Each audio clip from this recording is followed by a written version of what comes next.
Assalamualaikum warahmatullahi wabarakatuh. Berkah dalam, salam sejahtera untuk kita semua. Om Swastiastu, Namo Buddhaya. Bertemu kembali dengan saya Pak Turino untuk kita belajar bersama untuk membahas non-harmonic tone dalam pembelajaran ilmu harmoni di Sekolah Menengah Musik Yogyakarta, SMK Negeri 2 Kasihan, Sekolah Musiknya Indonesia. Baik, pada kesempatan ini kita akan membahas appoggiatura yang sering kemudian disingkat dengan APP di dalam penulisannya. Appoggiatura di dalam definisi aslinya, appoggiatura itu disebutkan sebagai the dissonance approach by lip interval third or larger and resolved stepwise, usually in a direction opposite to the lip. Boleh diartikan secara bebas menjadi begini. The dissonance itu non-harmonic tone-nya is approached by lip, melompat dari nada akord sebelumnya, nada harmonik ya. Ini melompat sebetulnya, hanya melompat saja. Dan pengertian melompat dalam hal ini adalah interval terts atau lebih. Ya, interval terts atau lebih. Dan kemudian diselesaikan melangkah, berlawanan dengan lompatan. Artinya nanti kalau melompat ke atas, melangkah ke bawah. Itu appoggiatura. Sekarang mari kita lihat di dalam aplikasinya di appoggiatura itu seperti ini kurang lebih. Kita lihat sebuah progresi dari akor 4 ke akor 3. Ya, akor 4 ke akor 3. Di sini yang tertulis menjadi sebuah appoggiatura itu yang seperti ini. Kita lihat C itu bagian dari akor 4. Kemudian di sini E bagian dari akor 3. Nah, di sini di dalam susunan vertikal akor 3 terselip di situ ada nada F. Dari hasil lompatan nada C ke atas kemudian diselesaikan menuju ke E.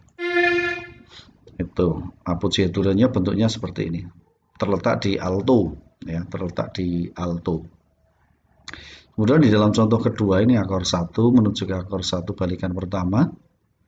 Nada G yang menuju ke C, di mana G dan C ini dua-duanya adalah unsur dari akor 1. Ini kemudian dilompatkan dulu menuju ke D. Kenapa harus ke D? Karena memang dia melompat kemudian diselesaikan berlawanan.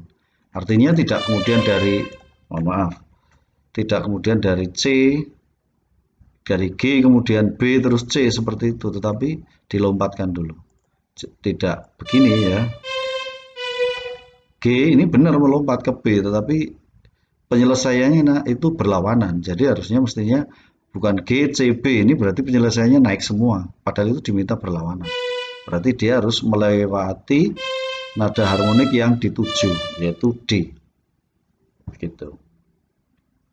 Seperti itu. Ya. Contoh berikutnya di akor ini 2 mayor menuju ke akor 5 minor. Di mana akor 2 mayor unsurnya dalam hal ini salah satunya nadanya adalah fis yang menuju ke D di akor 5 minor. Dia dilompatkan dulu menuju ke S baru menuju ke D di akor 5 minor. Contoh berikutnya ini agak sedikit berbeda. Ini 3 contoh itu ke atas. Sekarang kita lihat dia melompat tetapi ke bawah. Kalau dia ke bawah penyelesaiannya tentu menuju ke atas. Seperti itu. Melompat diselesaikan melangkah. Ini juga dari A di akor 4 menuju ke akor 2. Ini akor 2 di sini, maaf, saya kembali ke sini lagi. Akor 2 di sini yang dimaksud adalah 2 septim balikan ketiga. Maka simbolnya adalah 2. Artinya ini sebetulnya adalah D, ya, D, fis, A, C. Menjadi bass C-nya. Gitu ya. Nah, ini berikutnya di birama berikutnya ini akor 4 mayor menuju ke 2 mayor. Dari A menuju ke fis dilompatkan dulu untuk menjadi sebuah appoggiatura, baru dikembalikan ke fis, dilompatkan ke G dan seterusnya. Saya pikir ini juga bukan sebuah pengertian yang sulit untuk dipahami karena kita hanya tinggal melihat. Tinggal melihat lompat, melangkah. Melompat kemana, melangkahnya kemana. Begitu. Melompatnya ke atas, melangkahnya ke bawah. Melompatnya ke bawah, melangkahnya ke atas. Itu appoggiatura. Mirip namanya dengan tanda hias yang sudah kalian pelajari di kelas 1, tetapi ini lebih dimaksudkan sebagai nama dari sebuah non-harmonic tone. Nah, sekarang coba akan kita buat bagaimana caranya sebuah progresi menggunakan appoggiatura dalam hal ini. Kita contohkan misalnya dari akor 3 ke akor 6. Ya, akor 3 ke akor 6 diminta di sini ada appoggiatura. Kita lihat 3 minor, ini di dalam tangan ada C, ya, 3 minor menuju ke 6 minor. Mengapa? Minor, ya, tangan ada C, akor ketiganya adalah minor, tentu ya. Akor 6-nya juga minor. Dengan demikian maka kita buat bassnya dulu. Akor 3 minor di situ adalah E, G, B, ya kan? E, G, B. Kemudian 6 minor, unsur akornya adalah A, C, E. Tentu hal seperti ini kalian juga sudah harus sangat paham ya. Tidak perlu lagi mendadak bingungi cari celah. Posisi dasar, maka bassnya tunika, E di situ. Kemudian menuju akor 6, bassnya adalah A. Ya, kita dapatkan bass dalam gerak ke atas seperti itu. Seterusnya soprannya kita buat di situ. E, G, B. Misalnya kita ambil queen-nya ya sebagai sopran B. Nah, ini bassnya naik, misalkan soprannya turun. A. Mengapa A? Ya jelas, karena unsur akor 6 A juga. Yang paling dekat dari situ, walaupun kita bisa bergerak ke yang lain, tetapi pilihannya sementara itu. Kemudian akor 3-nya dijadikan dulu, pilihannya adalah G atau E. Kalau kita taruh di sini E, maka ini mau tidak mau harus G. Ya. Tapi kalau ini ditulis di G, di sini ini dia overlapping dengan E. Lebih tinggi posisinya dari alto. Maka harus diturunkan. Seandainya diturunkan, pilihannya hanya G yang di sini. Ya. Itu pun juga masih belum benar karena posisinya dia lebih rendah dari nada yang akan nada bass di akor berikutnya. Jadi tidak ada pilihan lain, ini harus E dan ini yang kita kalahkan di G. Itu susunan terbaik dari posisi yang seperti ini. Dengan demikian, altonya ini harus kemana? Dua pilihan, dia bisa ke A karena memang nada terdekatnya adalah A. Atau ke E. Oke, kita seandainya kita tuliskan itu ke E ya. Di situ. Seandainya itu ke E, maka pilihan berikutnya di tenor dia tidak ada pilihan lain selain harus ke C. Nah, posisi ini mungkin ya. Tetapi jika ini altonya ke A jadi berhimpit, maka terjadi triple. A, C. Dan tentu saja dengan demikian tenornya tidak boleh E, walaupun ini ditahan, tapi nggak boleh karena apa? Tersnya hilang. Padahal sebuah akor harus ada ters di situ. Ya, maka kita kembalikan ke posisi yang terbaik tadi, pilihan yang terbaik. Ya, ini kita kembalikan di E seperti ini. Nah, jadilah seperti itu. Seperti itu. Nah, sekarang bagaimana appoggiaturanya? Prinsipnya semua pergerakan nada yang berbeda itu bisa kita buat appoggiatura. Semua pergerakan nada yang berbeda bisa kita buat appoggiatura. Kecuali nada yang tidak bergerak seperti ini. Seandainya tadi kita pilih E. Yang seperti ini tidak bisa kita buat appoggiatura. Karena apa? Tidak mungkin nadanya melompat. Mengapa tidak mungkin? Taruhlah misalnya ini ke bawah ya. Ini melompat, ini kita pecah. Kan paling cepat lompatannya C. Kan harus dikembalikan lagi ke E. Nah, ini tidak ada pilihan non harmonic tone yang pertama, yang kedua ketentuan melompat dan melangkahnya nggak dipenuhi. Jadi sekali lagi, jika nadanya sama, tidak bergerak seperti ini, tidak bisa kita buat. Yang bisa yang mana? Yang berbeda seperti ini. Ya. G ini bisa menuju ke E. Ya. E-nya kita pecah dulu. Ini kita lewatkan sampai D, kemudian kembalikan lagi ke E. Maka D-nya ini non-harmonic tone. Seperti itu. Apakah ini bisa? Bisa. Tetapi sekali lagi, bahwa non-harmonic tone itu tidak perlu harus dibuat di semua pergerakan. Karena sama saja menambah nada disonan terlalu banyak juga ruwet, tidak enak. Carilah nada yang paling nyaman untuk kita buat non-harmonic tone. Supaya apa? Progresinya itu enak untuk dirasakan. Ya, dan itu tidak wajib harus kemudian ini kasih di situ kasih semua, nggak perlu. Kita pilih, misalnya ini kita batalkan seandainya, oh enggak, saya tidak ingin nyaman di situ, ya kita kembalikan. Nah misalnya ini E ke A, bisa kan, lompat. Nah seandainya, oh Pak, saya ingin akor yang pertama yang dipecah, oh silahkan, tapi kita lihat hasilnya ya. Ini kan berarti harus naik, melampaui A dulu. Apa nadanya? B. Ya. Bukan B yang bawah tentu karena dia A-nya naik, berarti B yang di atas di sini. Nah, secara bentuk appoggiatura ini sudah benar.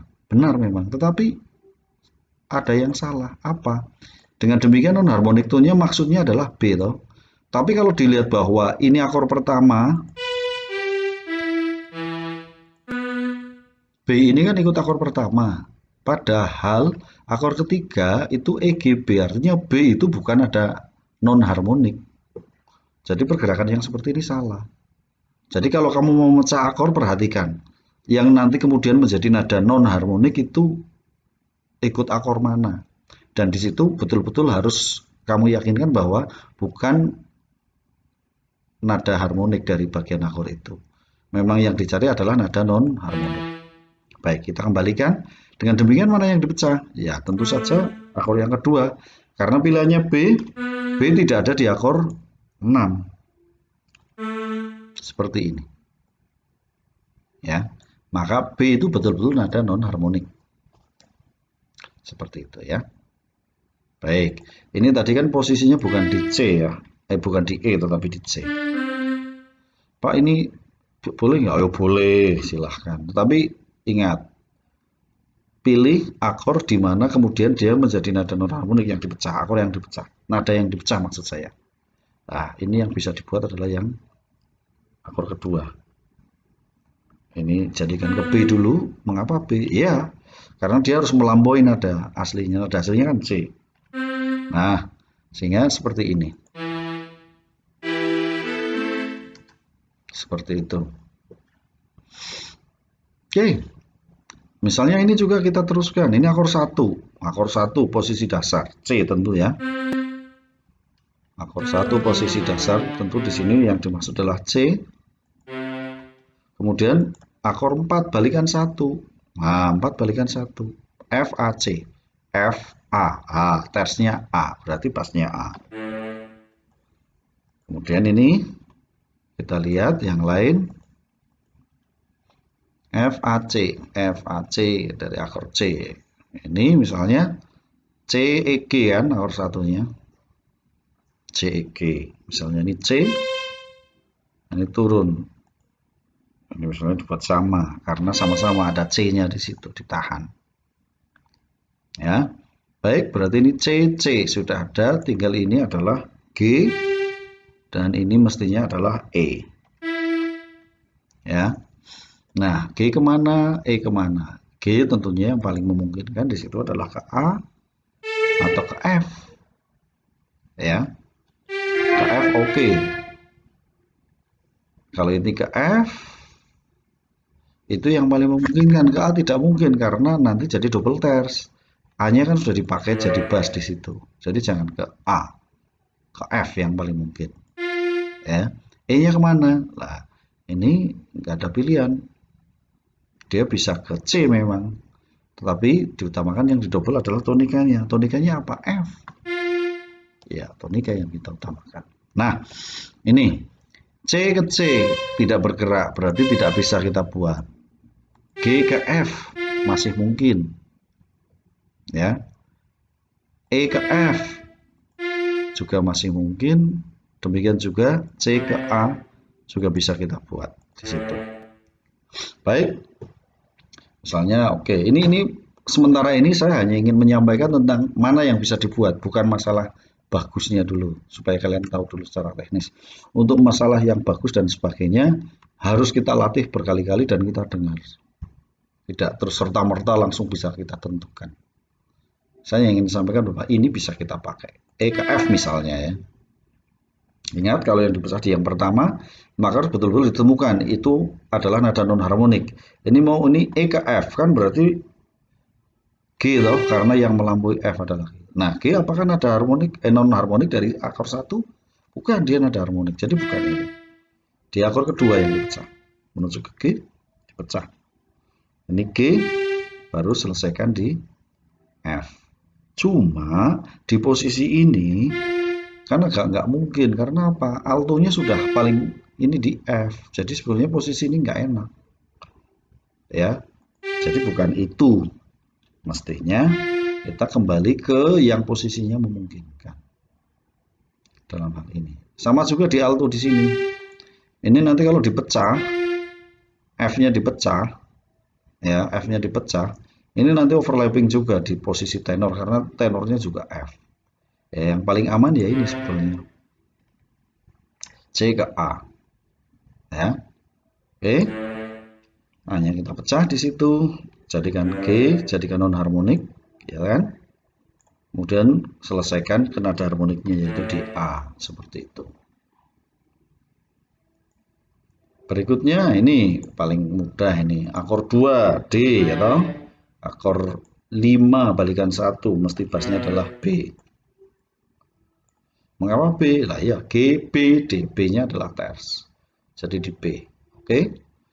Nah, ini kita teruskan. Soprannya ini sudah turun. Bassnya, soprannya apa? D, F, A. A misalnya. Nah, A, ini soprannya turun, bassnya apa? Bassnya turun, soprannya ya naik. Akornya apa ini? B, B. Ya.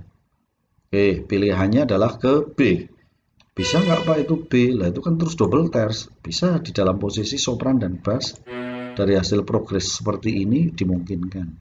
Double terts bisa di posisi sopran dan bass. Ya. Jangan di posisi yang lain. Baik. Berikutnya kita selesaikan D, F, A. Ini mestinya F.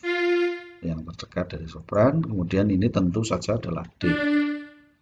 Walaupun nanti saat kita mempelajari akor-akor bantu, akor 2, akor 3, dan sebagainya, nanti kita akan mempelajari secara khusus pendobelan apa yang harus dipakai. Tetapi sementara ini kita ketahui itu saja dulu.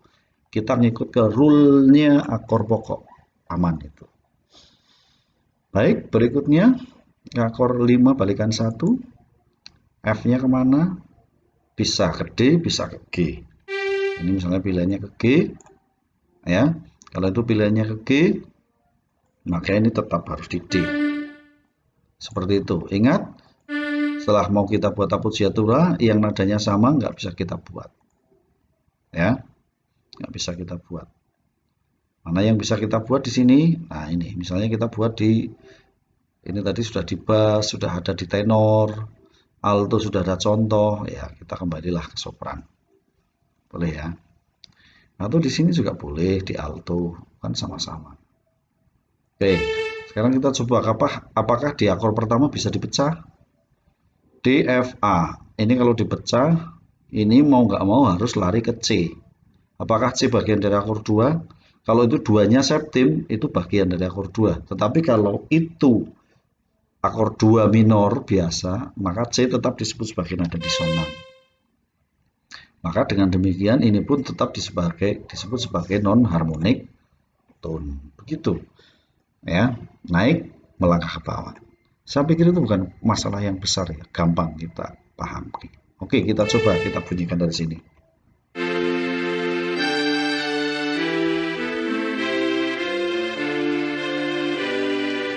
Oke.